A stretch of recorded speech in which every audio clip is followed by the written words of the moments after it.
सीतापुर में धर्मू नाम का डाकिया रहता था। वो बड़ा ही ईमानदार और नेक इंसान था।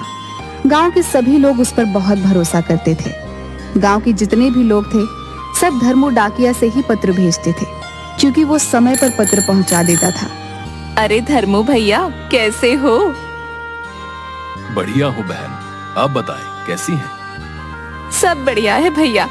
आपने मेरे बेटे का पत्र मुझे समय से पहुंचाया था, बड़ी मदद मिली हमें। मेरी बहू को अभी बच्चा हुआ है, उन्हें मेरी जरूरत थी। अगर जल्दी से पत्र नहीं मिलता तो उन्हें बड़ी दिक्कत होती शहर में अकेले बच्चा संभालने में। धन्यवाद आपका। अरे बहन, ये तो मेरा फर्ज था, कोई बात नहीं। इतना कहकर धर्मू वहां से आगे चला जाता है। मीरा दीदी, आओ बाहर आओ, तुम्हारा पत्र ले आया हूँ। लाओ भैया, आपका बहुत बहुत धन्यवाद। मेरे पति इतनी दूर फौज में काम करते हैं, अगर तुम ना होते तो मैं कैसे उन तक अपना पत्र भेजती और कैसे उनके पत्र मुझे मिल पाते। अरे दीदी, यही तो मेरा काम है। जो अपने परिवार से दूर रहे हों उनको पत्र के जरिए मिलाना। धन्यवाद भैया। उसके गांव में एक सुरेश नाम का आदमी रहता था।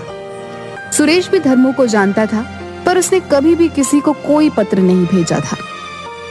एक दिन सुरेश बहुत ही दुखी था, क्योंकि उसकी माँ बहुत बीमार थी और शहर के सरकारी अस्पताल में एडमिट थी। वो बहुत दुखी होकर पेड़ की छांव में अकेला बैठा हुआ था। तभी वहां से धर्मू गुजरा। क्या हुआ सुरेश भाई? कुछ नहीं धर्मू भैया, माँ बहुत बीमार है और शहर में एडमिट है। मेरी बीवी उनके साथ वहीं है। फसल कटने वाली है, इसलिए मैं नहीं जा सकता, वरना इलाज के लिए पैसा कहाँ से आएगा। मैं अपनी माँ के लिए एक पत्र लिखना चाहता हूँ, पर मैं कैसे लिखूं? मुझे लिखना पढ़ना तो आता नहीं है। अरे तो तुम परेशान क्यों हो? मैं हूं ना, मैं तुम्हारी मदद करता हूँ। रुको, मैं अभी वापस आता हूँ और तुम्हारा पत्र लिखवाता हूँ। इतना बोलकर धर्मू वहां से चला गया, क्योंकि उसे एक दो पत्र बहुत जल्दी में पहुंचाने थे। सुरेश वहीं पर बैठकर धर्मू डाकिया का इंतजार कर रहा था। कुछ ही समय में धर्मू वापस आ जाता है। अरे आप आ गए धर्मू भैया? हाँ, चलो अब मिलकर तुम्हारी माँ के लिए पत्र लिखते हैं। सुरेश ने साथ में अपनी माँ के लिए कुछ पैसे भी भेजे। सारा पत्र तो धर्मू डाकिया ने लिखा था, पर पत्र कहाँ भेजना है वो पता सुरेश ने लिखा था। ये लो भाई, तुम्हारा पत्र तैयार है और मैंने पैसे भी रख दिए हैं। 2-3 दिन के अंदर ये तुम्हारी माँ तक पहुंच जाएगा। मैं पूरी कोशिश करूंगा कि उन्हें ये जल्द से जल्द मिल जाए। आपका बहुत बहुत धन्यवाद भैया। फिर सभी अपना अपना काम करने लगे। पत्र को भेजते हुए अब 1 हफ्ता हो गया था। एक दिन अचानक से सुरेश धर्मू के दफ्तर में आता है। वो बहुत गुस्से में लग रहा था। अरे क्या हुआ सुरेश, इतने गुस्से में क्यों हो? धर्मू भैया, मुझे पता चला है कि मेरी माँ का पत्र अभी तक नहीं पहुँच पाया। मुझे आपसे ऐसी उम्मीद नहीं थी। आपने मुझे बेवकूफ बनाया। मैंने आप पर भरोसा करके पैसे दिए थे। आपने मुझे अनपढ़ गरीब के साथ ठीक नहीं किया। ये सुनकर धर्मू डाकिया दंग रह गया। अरे अब नहीं भैया, मैंने ऐसा कुछ भी नहीं किया। आपको कोई गलतफहमी हो रही है।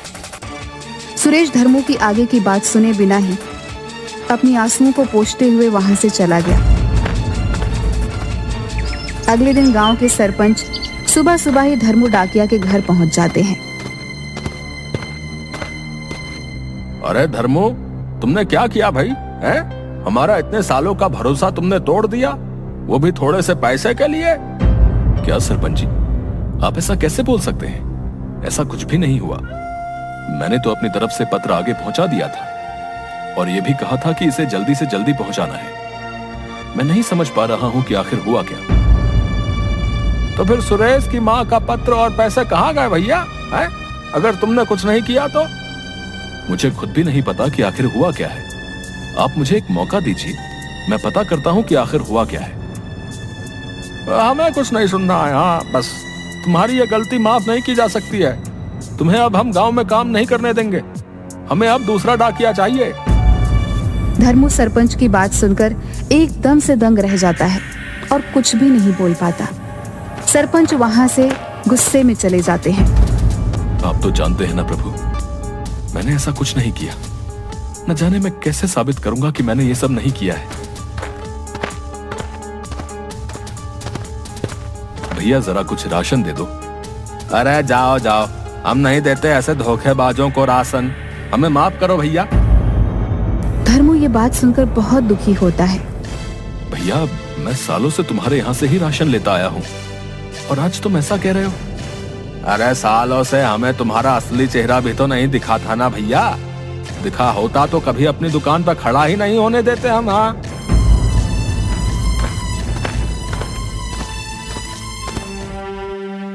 दुकान वाले ने तो कुछ भी राशन नहीं दिया।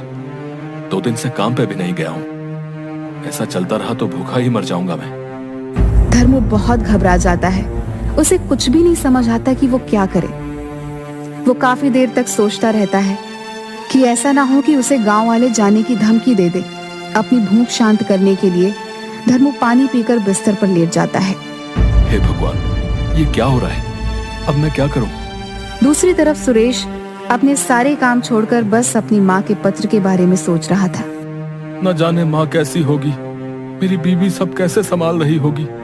हमारे पास सब पैसे भी खत्म हो गए हैं। अब मैं क्या करूं अब? अरे तुम परेशान क्यों हो रहे हो? हम तुम्हारी मदद कर रहे हैं ना।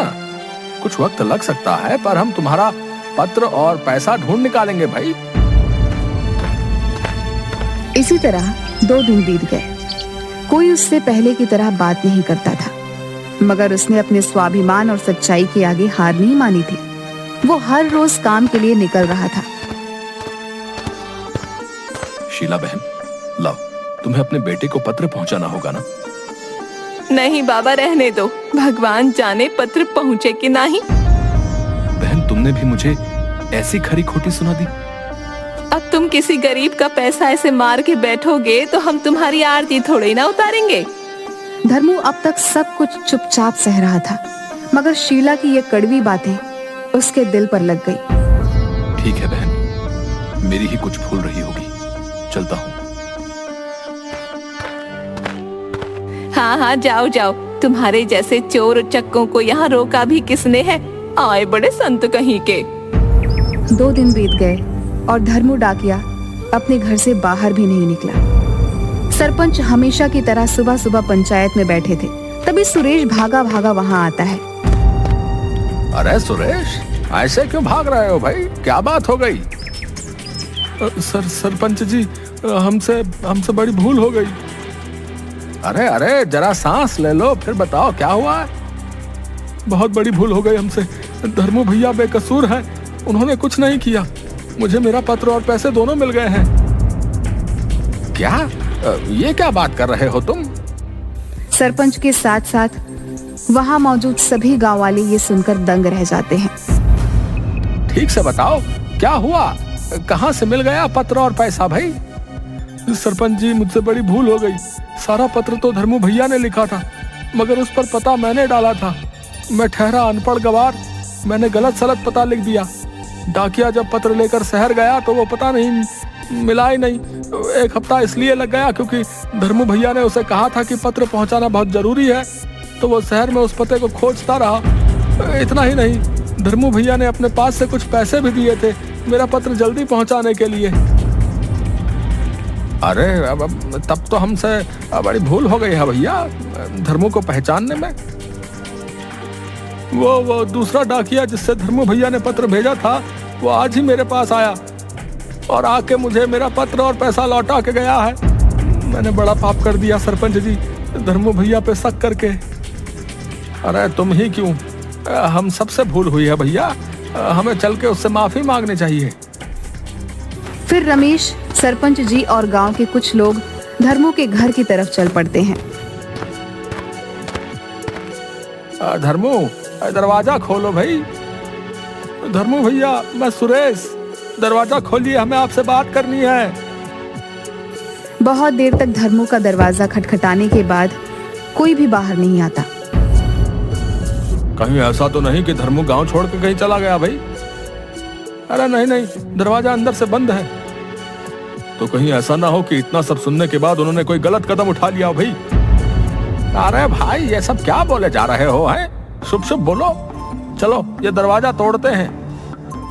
गांव वाले मिलकर दरवाजा तोड़ देते हैं। अंदर की हालत देखकर सब दंग रह जाते हैं। घर में जरा सा भी उजाला नहीं था। सारे खिड़की दरवाजे बंद थे। धर्मू डाकिया अपने पलंग पर बेहोश लेटा हुआ था। उसने इतना शोर सुनकर भी धीरे से आंखें खोली। अरे भैया, ये आपने अपना क्या हाल बना लिया है? मुझे माफ कर दो। मैंने आपकी ईमानदारी पे शक किया। आप सही थे, भूल मुझसे हुई। मुझे मेरे पत्र और पैसे वापस मिल गए। अच्छा हुआ भैया। अब माँ कैसी है? धर्मू की बात सुनकर सुरेश की आंखों में आंसू आ गए। उसने धर्मू की हथेली पकड़ ली और माफी मांगने लगा। धर्मू, तुमने अपना ये क्या हाल कर लिया है भाई?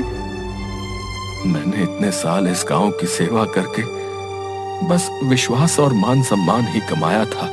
मैं उसे ऐसे टूटा हुआ देखकर खुद भी टूट गया, इसलिए मेरी ये हालत हो गई। अब हम सबको माफ कर दो धर्मू। हमें तुम्हारे साथ ऐसा व्यवहार नहीं करना चाहिए था। हमसे भूल हो गई भाई। कोई बात नहीं, मैंने आप सबको माफ कर दिया है। आप परेशान ना हो। और हाँ, मेरा एक काम जरा जल्दी से कर दो। अब कौन सा काम? मीरा दीदी है ना, जिनके पति फौज में है। देखो, मैंने उधर उनके पति के नाम से एक पत्र लिख के रखा है, जरा उन तक पहुंचा दो। सब लोग धर्मू की बात सुनकर हैरान हो जाते हैं। तुम उनके पति के नाम से पत्र लिखकर क्यों भेजते हो? हाँ सरपंच जी, उनके पति को मरे हुए अब साल भर होने को आया है। अगर मैंने उन्हें ये सच बता दिया तो वो जीते जी मर जाएगी, इसलिए उनके पति के नाम के झूठे पत्र लिख देता हूँ। कम से कम इसी सहारे वो जिंदा तो रहेगी। धर्मू की बात सुन के सबकी आंखों में आंसू आ जाते हैं। अब तुम बहुत महान आदमी हो धर्मू। हम एक बार फिर से तुमसे माफी मांगते हैं। और हाँ, तुम भी अब अपनी सेहत सही कर लो भाई, क्योंकि कल से तुम्हें ही फिर से सब पत्र पहुंचाने हैं, क्योंकि तुम ही हमारे गांव के नंबर 1 डाकिया हो भाई। सरपंच की बात सुन धर्मू के चेहरे पर एक मुस्कान आ जाती है। जी जरूर। इसके बाद धर्मू पहले की तरह हर रोज खुशी खुशी गांव वालों की सेवा में लग जाता है।